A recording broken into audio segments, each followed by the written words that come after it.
Well, here we are. We're in the chopper. We got done with wheat here last night. And we started chopping third cutting here about an hour and a half ago. We went and chopped 40 acres up a few miles away from here where, well, it's some ground that, it's some hay that we usually, we planted it to kind of bale, really. You guys are on the boat there right now. But at any rate, the bunk that we're putting this in is bunk that we put second cutting in. We've got a little room there to put the third cut. So we're going to run down the road here on some new seeding. And this is going to be just strictly alfalfa. The stuff we chopped here a little while ago.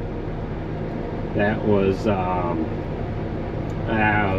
mixture of various grasses, if you will. We had, yeah, we'll talk about the rest of it here in a little bit. But at any rate, we're going to get to the field now that where the alfalfa is. Andrew. You guys met Whitaker in the last video. They're running mergers here now, and we're about 3 to 4 hours later than what we should be as far as getting started here, and we'll talk about that here in the next segment. So we have a wheat field here that we have field spread with the tanker trucks, and then we'll be able to go in there eventually with the injectors and put a little more manure down. But yeah, other than that, I'll wait to get into what's been going on here once I get to the field, and I can put this camera down and we'll just get on it here. So I'll be back with you guys in a few minutes here.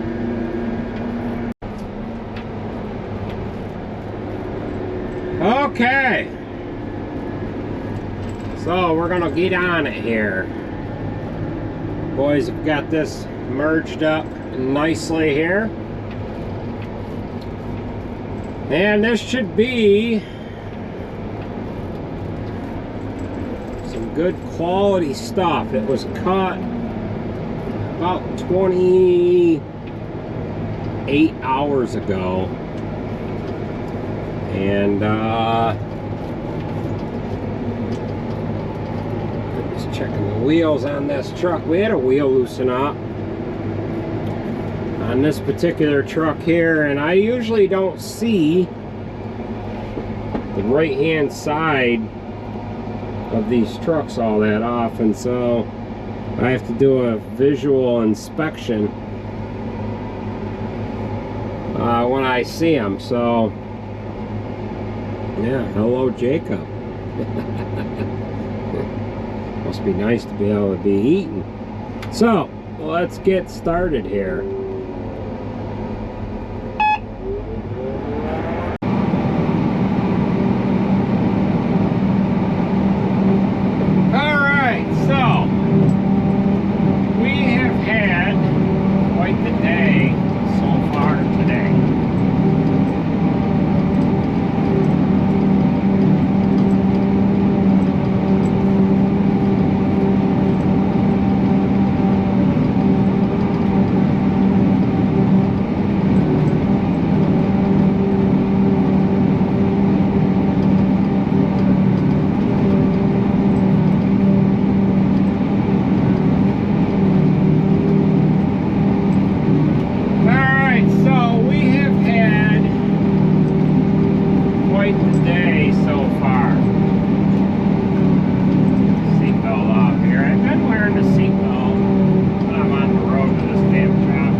to do. I had some preparations on the chopper to get it ready for being able to chop.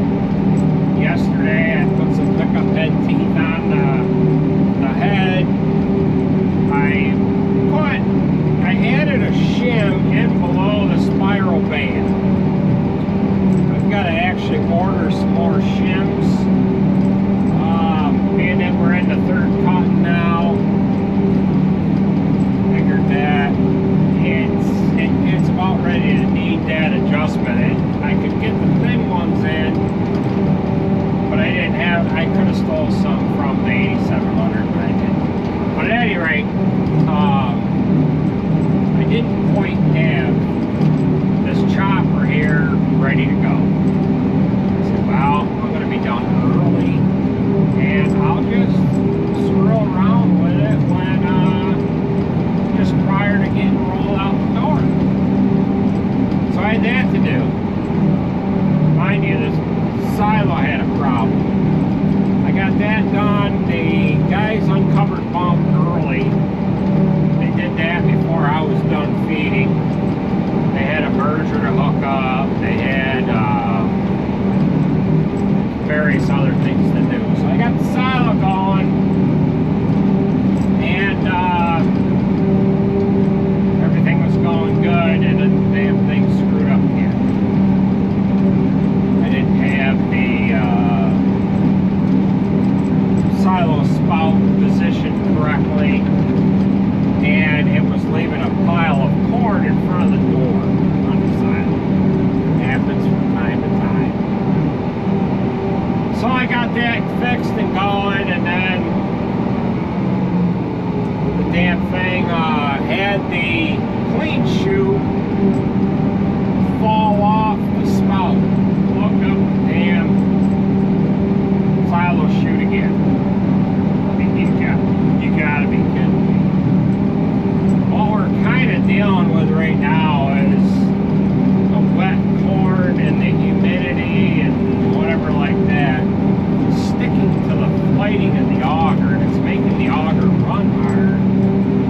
That's the problem I ran into this morning, was the auger plating got, the auger got constricted a little bit.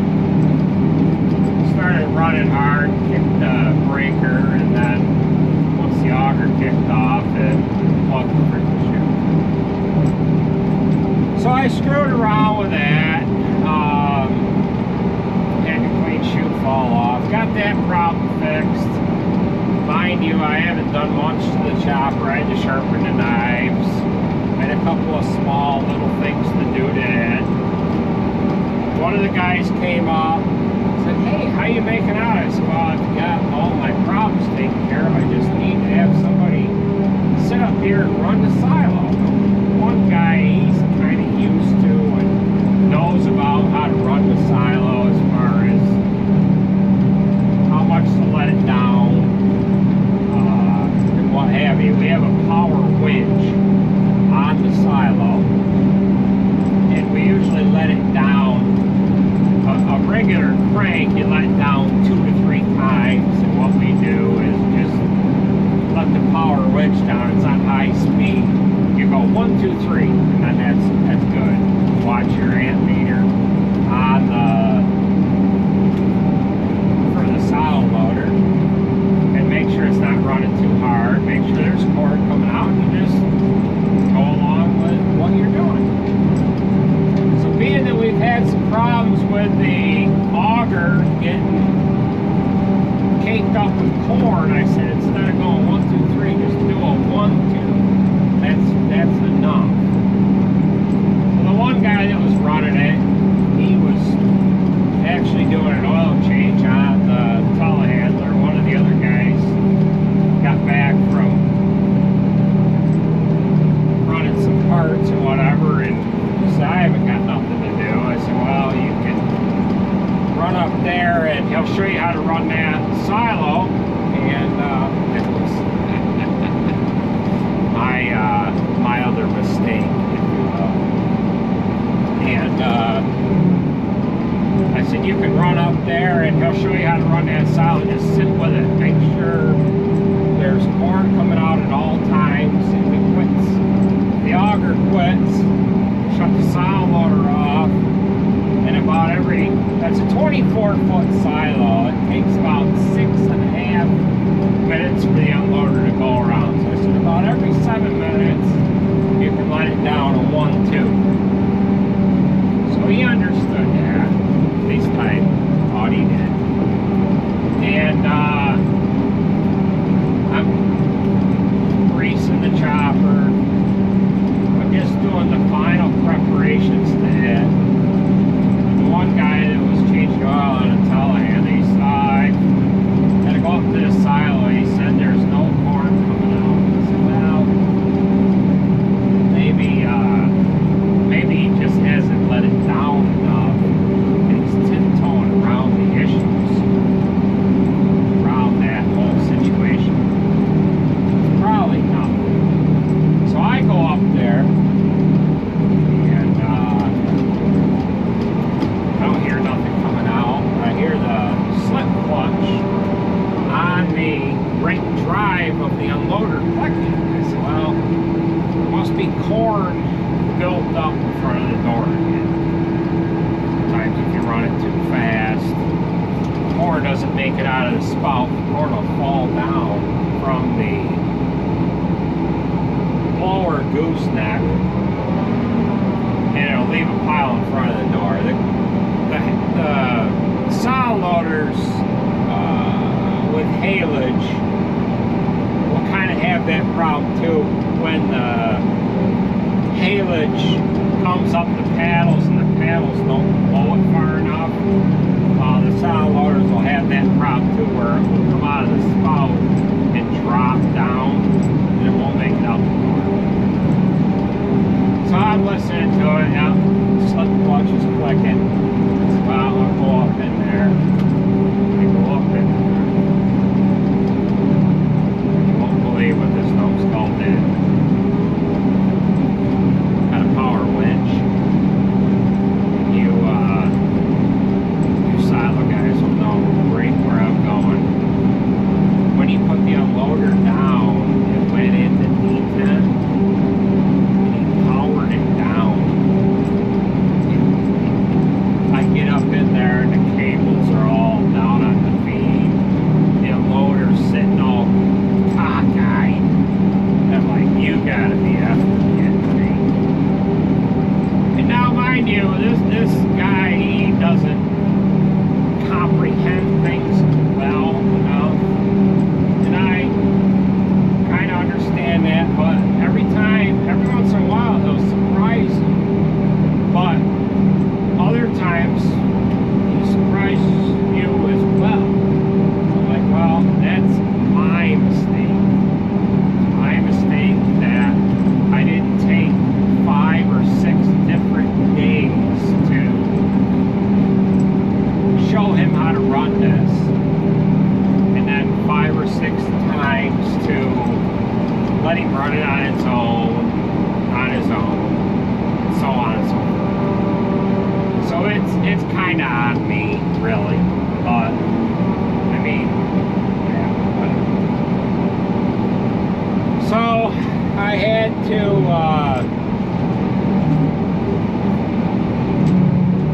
kind of screw around with the cables to make sure they stayed on the pulleys as they raised the cables up. I tie a string around the cable on the winch, so I know when it's time to take a door out. I took a door out this morning, a little premature. I needed to run the corn out of the silo until I got done feeding this morning. But when I went up in there to put the chute back on, I said, well, I'll take the door out now, thinking that I was only going to have to climb the silo that one time, but I climbed it about 6 times today. So at any rate, I had taken a door out slightly premature of when it had to be taken out. So I had to string right down to where the cable winds around the winch. Now, I was so close or so premature of taking this door out. Wheels on the unloader that are on the auger were about this far from falling out the door. That's how close I was. I needed to feed about this much more corn out of the silo. So that string that I had tied to the cable was up the silo about 4 doors.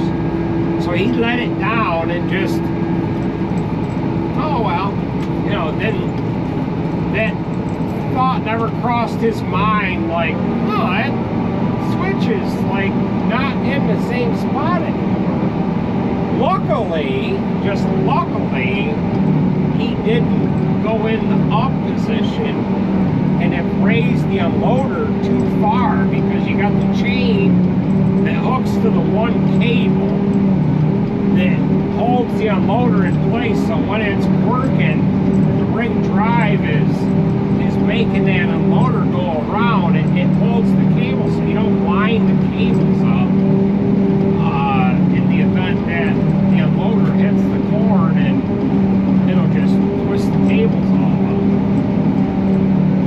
So that would have pulled the one side of the unloader down. It probably would have sprung the unloader. I don't know why or how, when he got to the point of, oh, I need to click this back. I don't know when that thought crossed his mind.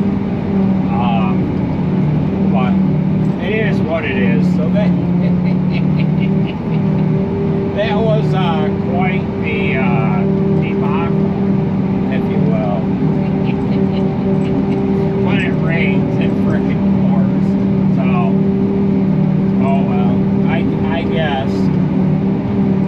So, I've got to run a little more corn out of the silo tonight when I get done here, so that we have enough corn to feed for tomorrow.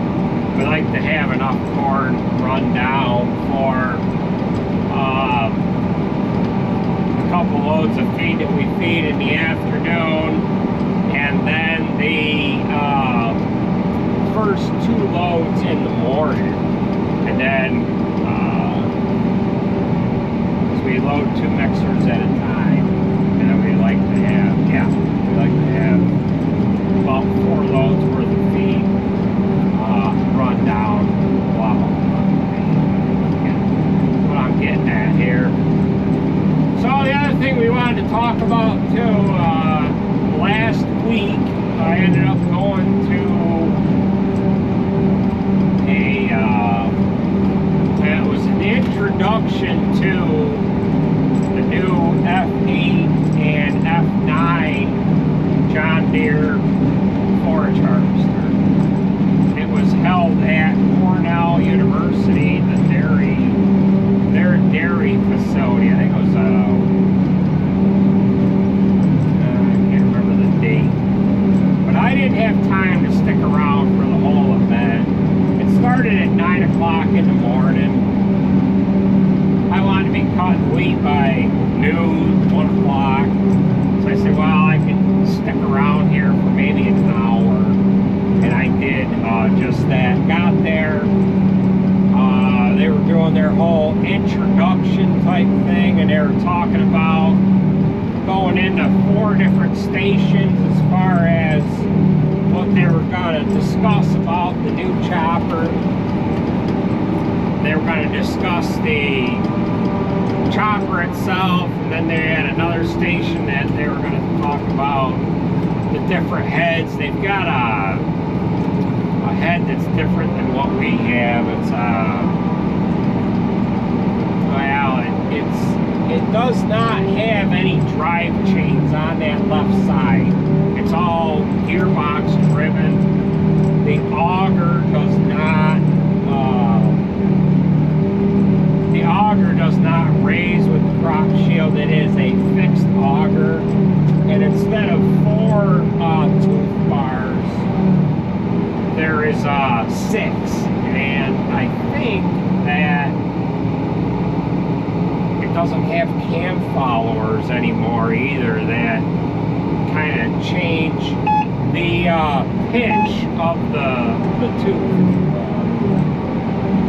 I only stuck around, I only did one station, and that station we ended up getting on a tour bus because they had different buildings that they had each station set up. I'm like, oh boy, I hope we ain't going too far because I'm only sticking around for a little while, and then I'm gonna hightail it back to my truck and I'm gonna get out of here.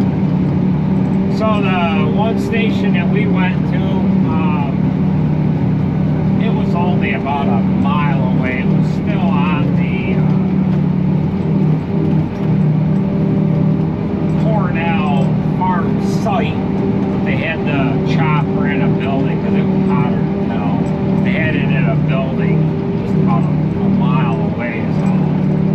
And it was kind of closed in.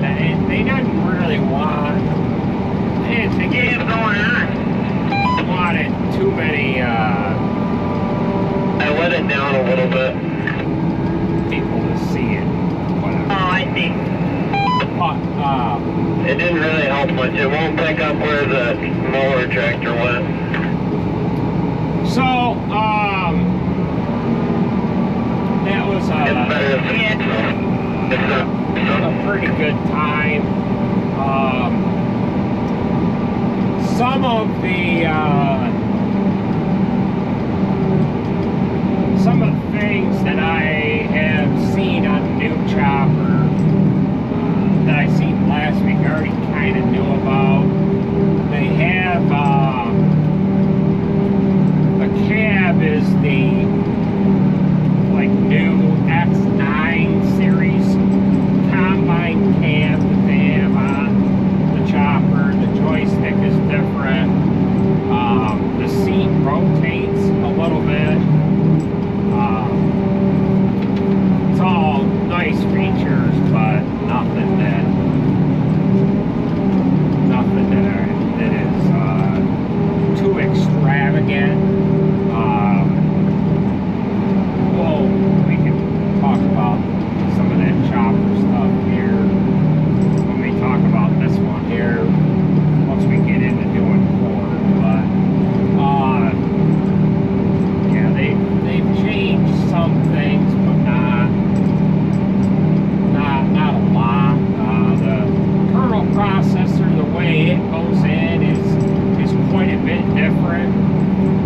Now we ended up putting a shear processor in the 8700, and that hangs from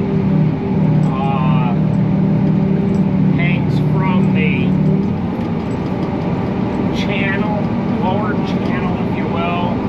Now what they have is the grass chute is on a track. You pull that out of the way from where it transitions from the knives to the blower. It rolls back. You pull it up out with the winch, the kernel processor winch, and then you set the kernel processor in, pull that in place.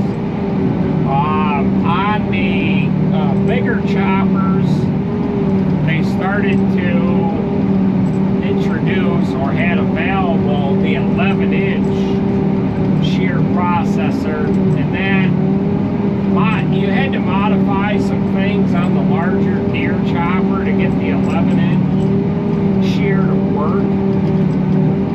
But now with this channel, the way it goes in, not only do they have an 11-inch, they have a 12-inch processor that's available as well, and it increases the capacity of the chopper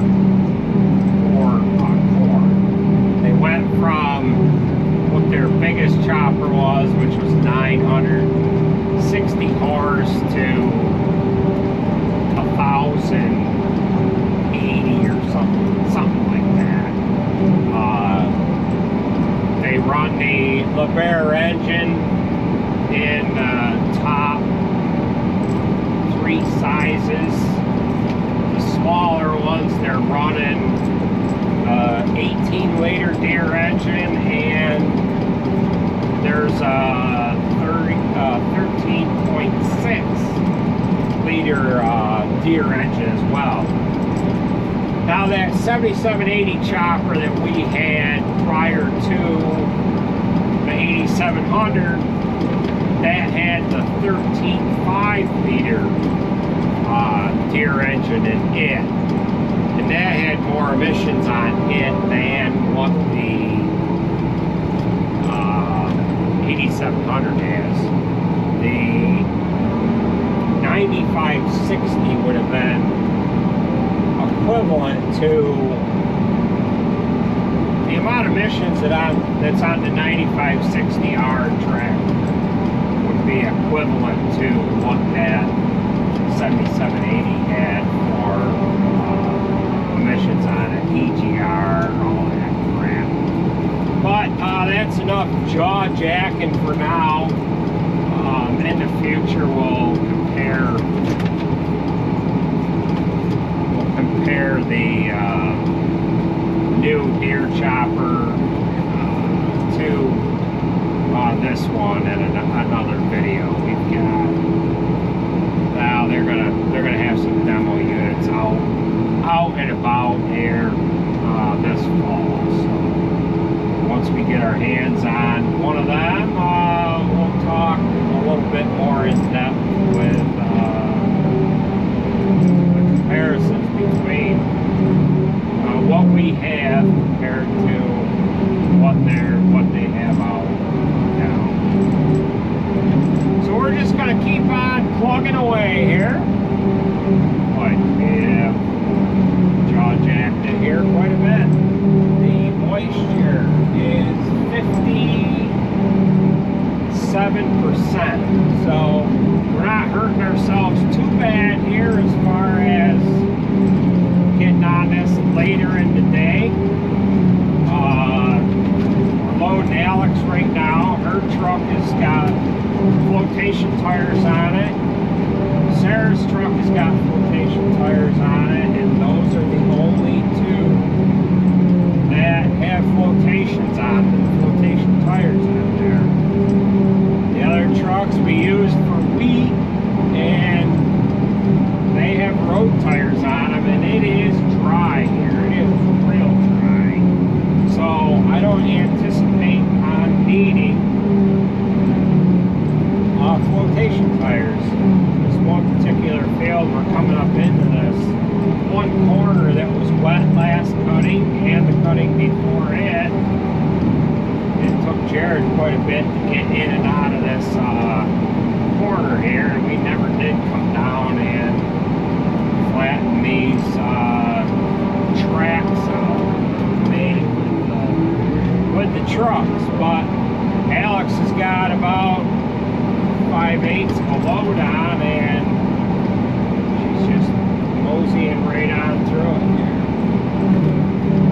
So that is that. As far as what is going on. This little quad coming up here.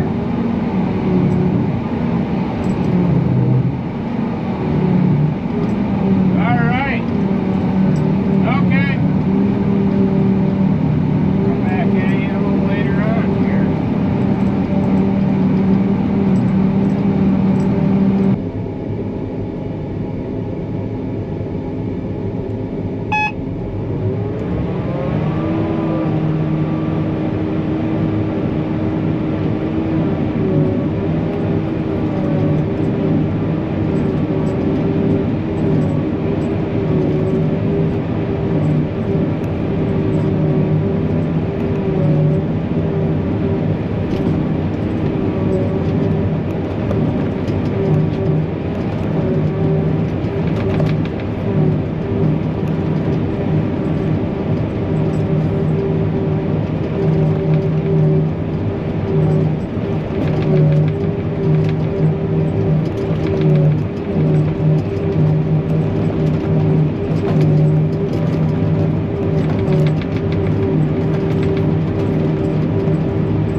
We had a partial day here yesterday. I didn't film much. All I did is film when we started. But we're loading Alex right now. I'm on a side hill field. I got a pretty good side hill behind me. We're down to that other end, and I got to the steep part, and I stopped, and then I had Alex come down into this windrow here, and then Charlotte came in and got the steep part on her truck. So she is got maybe half a load on. We'll top her off. We've got another field in below this one. I have had some problems with this hay getting too dry. We did have to leave some hay in another field over on the back road because I kept plugging up the panel between the knives and the blower. It wasn't as gummed up as I thought it would be. I didn't have any problems during first cut or second. We did shim up the spiral band on the floor, and the spiral band, the floor that goes underneath the knife drum. We shimmed that here the other day prior to starting third cut. So I don't have any issues with that. We're tight there. But it's just a little lighter of a crop, and it's gotten too dry on us.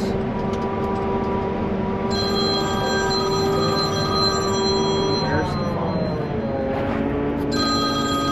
I'll put a little more on you in that other field, Charlotte. Hello?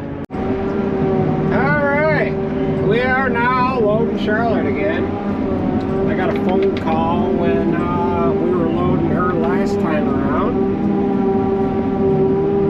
And now we've got the lights on the chopper. This is the first that I have worked with the lights on this machine. This material is going through the chopper a lot easier now than what it was going through earlier. So, we will catch you guys in the morning. We'll get some daylight footage, and then we will close out this video. We've got to put a little bit more on Charlotte here. I've got to swing the headlights to our right-hand side here. I don't think there's any windrows left.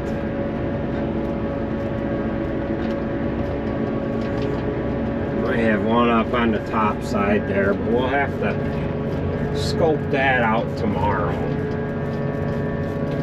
We'll go across the road, Charlotte, in that little field.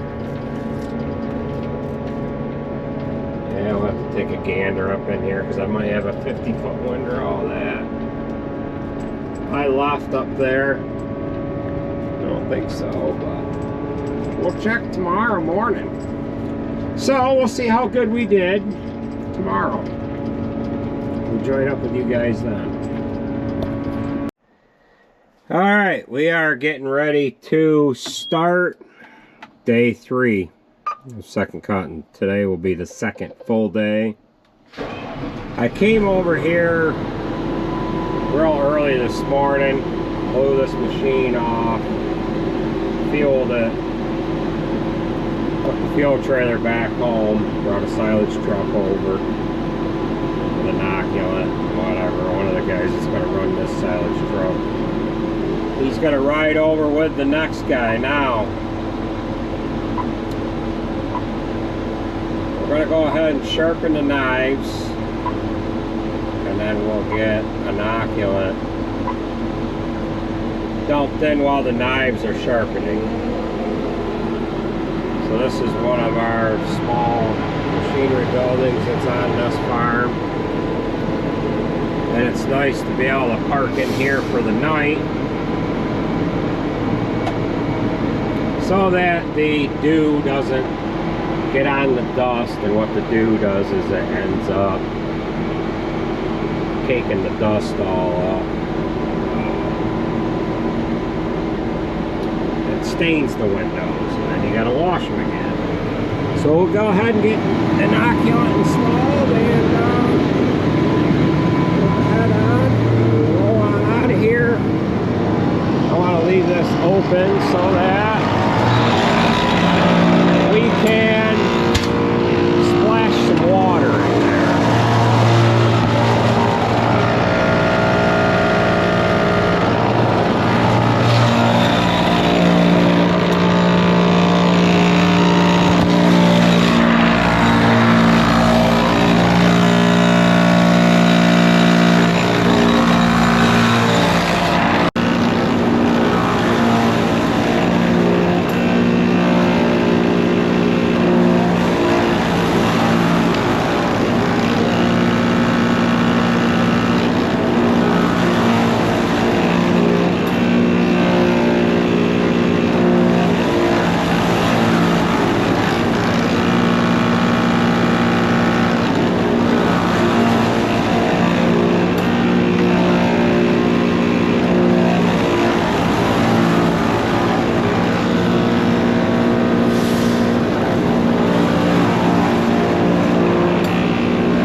headed to the field that we couldn't finish last night. This is where we had the last bit of the wheat this year. We had a strip there and a strip on the other side, and then the last field that we did was on the other road. That straw's all baled now. And yeah. So this field up here, we had a booger of a time in yesterday afternoon. It was about 6:30. I started plugging. I tried to get it done, and I had to give up on it. I had to go to stuff that was on the other side of the road just so that we could get into something that had a little more moisture to it. It was right around that 52% moisture range, and everything was gummed up just enough that it didn't want to blow through the transition pan.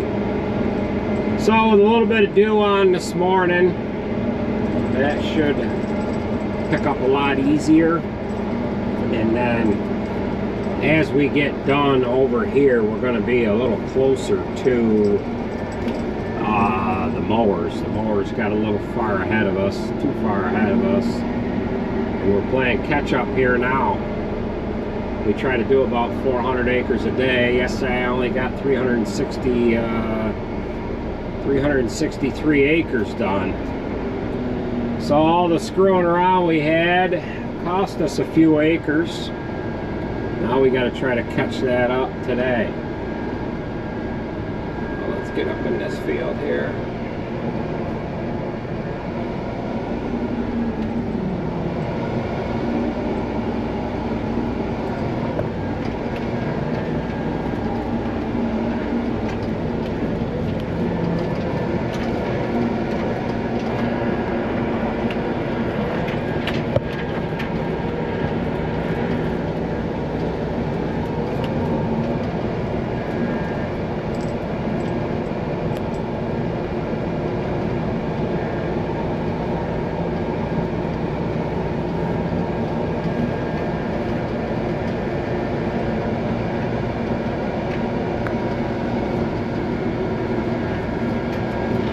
Alright, number 9 is the first truck. We've got this windrow here, and then there's some down on the bottom side.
Full windrow here, 3 short ones on the other side. And that'll finish up this field. I would have to guess that moisture is around 55%. It'd be better if it was towards 60 to really clean this pipe out.